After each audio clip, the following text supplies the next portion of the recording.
அனைவருக்கும் வணக்கம். நான் கோகுல். இந்த ஒரு வீடியோல அதை பத்தி பார்க்க போறோம் அப்படின்னு பார்த்தீங்கன்னா Redmi 9 Activ மொபைலோட ஒரு ஷார்ட் ரிவ்யூ தான் இந்த வீடியோல பார்க்க போறோம். ஸோ இந்த மொபைலை நான் ஒரு ஒன் டே ஃபுல்லா யூஸ் பண்ணி பார்த்தேன். என்னோட பெர்ஃபார்மன்ஸ்க்கு இது எப்படி ப்ரோ கொடுக்குது அப்படின்னு கேட்டீங்கன்னா ஓகே, ஏன்னா எனக்கு தெரிஞ்சு 9500 ரூபாய் இருக்கிறதுலே கம்மி பட்ஜெட்ல நல்ல ஸ்பெசிஃபிகேஷன்ல இருக்கக்கூடியது. அதாவது ஸ்டோரேஜ்ல ரேம்ல சொல்றேன் சரிங்களா, கேமரா சைடு நான் வரல. ஸோ இந்த கம்பேர் பண்றப்ப இருக்கிறதுலே கம்மி பிரைஸ்ல அவைலபிளா இருக்கிறது இந்த ஒரு மொபைல் தான். இந்த மொபைல்ல நம்ம கேமிங் இல்ல நமக்கு பிடிச்ச எல்லா விஷயமே பண்ண முடியுமா அப்படின்னு கேட்டீங்கன்னா கண்டிப்பா பண்ண முடியும். நீங்க கேமிங் தாராளமா ப்ளே பண்ணலாம். 500 mAh பேட்டரி கொடுத்திருக்காங்க. சோ உங்களுக்கு 2 டேஸ்க்கு பாத்தீங்கன்னா கான்ஸ்டன்ட்டா சார்ஜ் நிக்கும். பிரைட்னஸ் கரெக்ட்டா வச்சு மெயின்டைன் பண்ணீங்க அப்படினா உங்களுக்கு கண்டிப்பா பேட்டரி பேக்கப் இருக்கும். டியூவல் சிம் போட்டுக்கலாம், மெமரி கார்டு போட்டுக்கலாம். இத பர்ச்சேஸ் பண்றவங்க எந்தெந்த விஷயத்துக்கு யூஸ் பண்ணா நல்லா செட் ஆகும் அப்படின்னு பாத்தீங்கன்னா ஃபோன் நீங்க தாராளமா யார்கிட்ட வேணாலும் மணிக்கணக்கா பேசலாம். அந்த ஹீட்டிங் இஷ்யூஸ் எல்லாம் சொல்றாங்க பாத்தீங்களா, அதெல்லாம் சும்மா சரிங்களா. நீங்க ஒரு கேமை போட்டு வெடி தட்டினீங்க அப்படினா தான் அந்த ஹீட்டிங் இஷ்யூ வருது. அதுவே அந்த அளவுக்குலாம் பெருசா ஒண்ணும் கிடையாது சரிங்களா. சோ நீங்க ஃபோன் பேசுறதுக்குலாம் இந்த மொபைல் வேற லெவல்.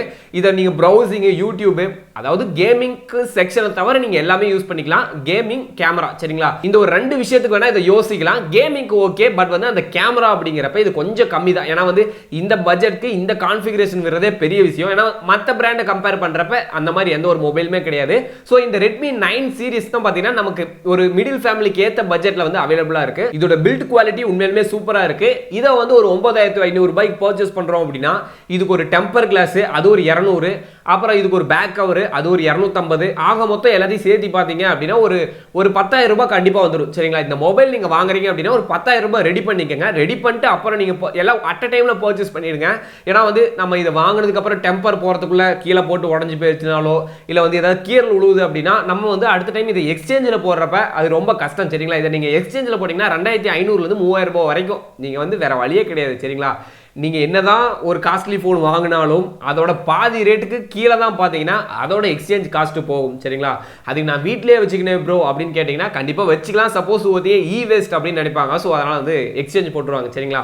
ஓகே காய்ஸ், இதோட ஷார்ட் ரிவ்யூ உங்களுக்கு நான் புரியும்படி சொல்லியிருப்பேன்னு நினைக்கிறேன். எனக்கு அந்த அளவுக்கு மொபைலில் தெரியல. ஸோ எனக்கு தெரிஞ்ச அளவுக்கு நான் உங்களுக்கு எக்ஸ்பிளைன் பண்ணிட்டேன். ஓகே காய்ஸ், இந்த வீடியோ உங்களுக்கு பிடிச்சிருந்துச்சு அப்படின்னா லைக் பண்ணுங்க. இந்த வீடியோ அப்படியே உங்க ஃப்ரெண்ட்ஸ்க்கு ஷேர் பண்ணி விடுங்க. இன்னும் நம்ம சேனல் சப்ஸ்கிரைப் பண்ணல அப்படின்னு சப்ஸ்கிரைப் பண்ணிடுங்க. கூட இருக்கக்கூடிய அந்த பெல் ஐகானை பிரஸ் பண்ணிட்டீங்கன்னா நான் போடக்கூடிய ஒவ்வொரு வீடியோஸும் உங்களுக்கு டெய்லி நோட்டிஃபிகேஷன்ல வரும். ஓகே காய்ஸ், தேங்க்யூ ஃபார் வாட்சிங் this video. Thank you. Peace out.